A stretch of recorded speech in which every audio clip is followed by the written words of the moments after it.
جناب الیاس اعظمی صاحب اور ان کے حیات، خدمات اور کارنامے، یہ موضوع سخن ہے آج کے اس اہم ترین اجلاس کا۔ میں صدر اجلاس اور تمام ہی معززین حاضرین کے خدمت میں صرف یہ عرض کرنا چاہتا ہوں جو ان کے اہل خاندان، خاص طور پر ان کے عزیزان اہل خانہ کو پیش کیا جا سکتا ہے، اگر اتنی دیر سے یہ کہنا جائز صحیح ہے کہ اللہ جل شانہ اس عظیم باپ کے بعد، اس عظیم بھائی کے بعد، اس عظیم دادا کے بعد اور استاذ کے بعد ہم کو ان کے اندر جو خوبیاں تھیں اس پر چلنے کی توفیق ارزانی فرما، تاکہ ہم اپنے خاندان کے لیے، اپنے لیے، ملک و ملت کے لیے، انسانیت کے لیے اسی طریقے سے مفید ہو سکیں جس کا اظہار کم وقتوں میں تنگ دامانی وقت کا شکار ہونے کے باوجود محترم مرحوم کے سلسلے میں سارے خطبہ کرنا چاہتے ہیں اور کر رہے ہیں۔ حدیث میں پیارے رسول صلی اللہ علیہ وسلم جو سب سے افضل تھے اور رحمت للعالمین تھے، رحمت للمسلمین نہیں تھے، صرف ساری انسانیت کے لیے رحمت تھے، اس لیے اللہ جل شانہ ان کو سب سے بڑا بنایا تھا۔ تو جس کو بھی تھوڑا سا کچھ بڑا بننا ہو، سیاسی، سماجی، دینی، علمی، کسی بھی حیثیت سے، تو اس رحمت للعالمین کا پیروکار صحیح معنی میں بنے، جہاں کہیں بھی رہے۔ گاندھی جی تو ہمارے دیش کے مہاتما گاندھی جی یہی تمنا کرتے تھے کہ بھارت جب آزاد ہوگا تو میں ابو بکر و عمر کی حکومت قائم کروں گا۔ انہوں نے ہریجن میں اور کئی جگہ لکھا ہے، اس کو میں نے بہت جگہوں پر کوٹ کیا ہے۔ گاندھی جی کی بعض باتیں بہت یاد آتی ہے۔ تو جو ادنا سا ان کا غلام تھا ابو بکر و عمر، جو انسانیت میں اعلیٰ مقام رکھتا تھا، گاندھی جی جیسے ہزاروں لوگ، دی ہنڈریڈس والے نے تو اس سے بھی بڑی بات کہی، اپنے مذہب کے لوگوں کو چھوڑ کر کے، اور ابو بکر و عمر کا ذکر کیا خاص طور پر۔ تو ان کا کیا مقام ہوگا؟ تو وہی فرماتے تھے کہ اذا مات الانسان، مرنے کا نوحہ نہیں کرنے کی ضرورت ہے، کیا ہوگا ایسے ہوتے۔ اور ہمارے ایک بڑے بھائی نے ابھی کہا ہے کہ 20 سال بعد ہو، کہنا یہ چاہتے تھے کہ 20 سال اور بعد پیدا ہوتے تو 20 سال اور رہتے، کیونکہ چیلنجز انسانیت کے لیے، ملک کے لیے، ملت کے لیے بہت زیادہ ہیں۔ وہ بھی کہنے کی ضرورت اس وقت نہیں ہے، لیکن ہر خطیب اپنے انداز میں اپنے جذبات کو، ان کی حیثیات کو ذکر کرنے کے لیے کرتا ہے۔ ہمارے پیارے نبی کہتے تھے صلی اللہ علیہ وسلم کہ اذا مات الانسان، دیکھو انسان مر جاتا ہے، انقطع عنہ عملہ، اب وہ کچھ نہیں کر سکتا،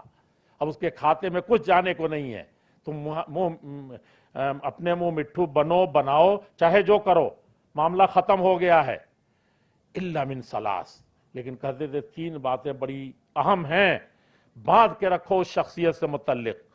یاد رکھو، ویسے ہی کچھ بننے کی کوشش کرو۔ ولد صالح یدعو لہ، صدقۃ جاریہ، اور علم ينتفع بہ، علم سکھایا ہے۔ ابھی یہ ہماری گوندر جی کہہ رہے تھے کہ 10 پروفیسر بھی اور بڑے ڈاکٹر ڈگری کے حاملین بھی وہ سیاست اور وہ سماج اور وہ چیزیں نہیں جان سکتے جو انہوں نے چند سماج میں رہ کر کے جو چیزیں سیکھی تھیں۔ اور میں نے یہ سیکھا اپنی زندگی میں پہلی مرتبہ یہ سیکھا۔ یہ کہاں سے آیا؟ یہ علم ہے۔ اگر آپ نے دیکھا کہ سماج کے لیے، ملک کے لیے، ملت کے لیے، انسانیت کے لیے مفید آپ نے کوئی چیز سیکھی ہے تو اس کا سلسلہ جاری رہے گا، ان کو ثواب ملتا رہے گا اور انسانیت زندہ رہے گی۔ علم ہی کی بنیاد پر انسانیت زندہ ہوتی ہے۔ صدقۃ جاریہ، اعظم گڑھ والے تو بہت مشہور ہیں، صدقہ جاریہ بہت کرتے ہیں، یونٹی بہت ہے، کوئی بھی پڑھنے آ گیا کہیں بھی وہ لیڈری کرتے ہیں، کہتے ہیں اس کو کہیں سیٹ کرو، مزدور آ گئے ان کو بھی، اور اعلیٰ ڈگری حاصل کرنے والے وہ بھی۔ ابھی میں سعودی عرب کے 3-4 مجلسوں میں تھا، بڑے بڑے بدعوان بیٹھے تھے، پہلا ذکر اعظم گڑھ کا آتا تھا، کیونکہ جمعیت اہل حدیث کا ذکر آتا تھا کہ ہندوستان کی سب سے پرانی 1906 میں اسٹیبلش ہوئی، اور کہاں ہوئی تھوڑا سا کچھ ہم چاہتے ہیں۔ تو اعظم گڑھ کا ذکر آیا کہ اس کے پہلے صدر مولانا عبداللہ غازی پوری تھے،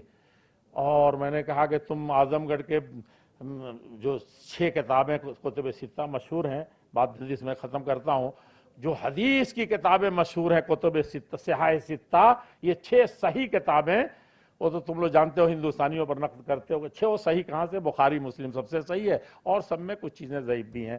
تو میں نے کہا کہ جب نام لیا تو کہا کہ مولانا عبد الرحمن مبارک پوری اعظمی، ان کا کیا معاملہ ہے؟ میں نے کہا کہ یہ ان کے بابا بھی تھے، ان کے دادا بھی تھے، عبداللہ غازی پوری شیخ المشائخ تھے۔ میں نے کہا وہ صدر تھے اس کے۔ پھر اس کے بعد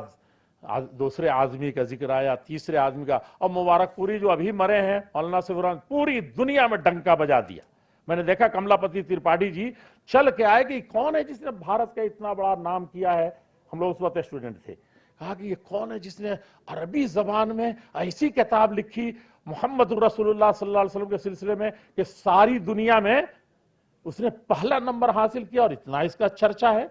پوری دنیا کے عرب گونگے ہو گئے جو ساری دنیا کو گونگا کہتے تھے۔ تو کہنے کا مطلب کہ اعظم گڑھ کے لوگ اس میں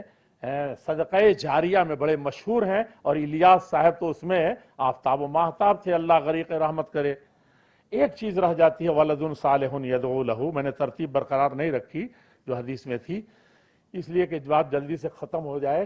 ولد صالح ان کی نیک اولاد، ارشد صاحب ہوں یا دیگر ان کے فرزندان ارجمندان ہو، الولد سر لہ، باپ کے نقش قدم کو اگر بیٹوں نے حاصل کر لیا تو سمجھیے کہ وہ باپ ہمیشہ زندہ ہے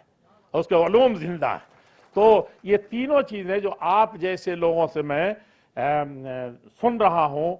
دیکھ رہا ہوں، بہت سنا ہے، محسن صاحب ہمارے مونس بھائی یہاں موجود ہیں، وہ سب جانتے ہیں ان کی، میں اپنے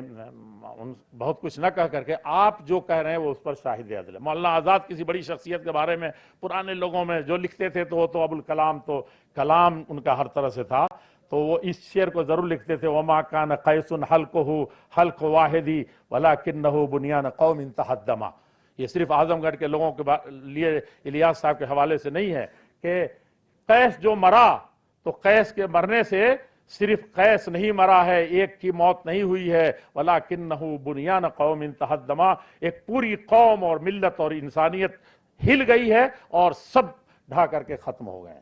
لیکن یہ مرثیہ میں بھی نہیں دہرانا چاہتا، میں کہنا چاہتا ہوں کہ یہ تینوں چیزیں جو ہمارے پیارے نبی سید الاولین والآخرین نے کہا تھا، وہ تینیں چیزیں الیاس صاحب کی موجود ہیں، علم بھی، صدقہ جاریہ بھی،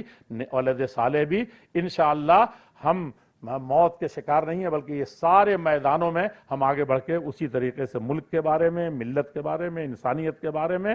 سب کے بارے میں اعلیٰ درجے کا سوچیں گے اور آگے بڑھیں گے، اور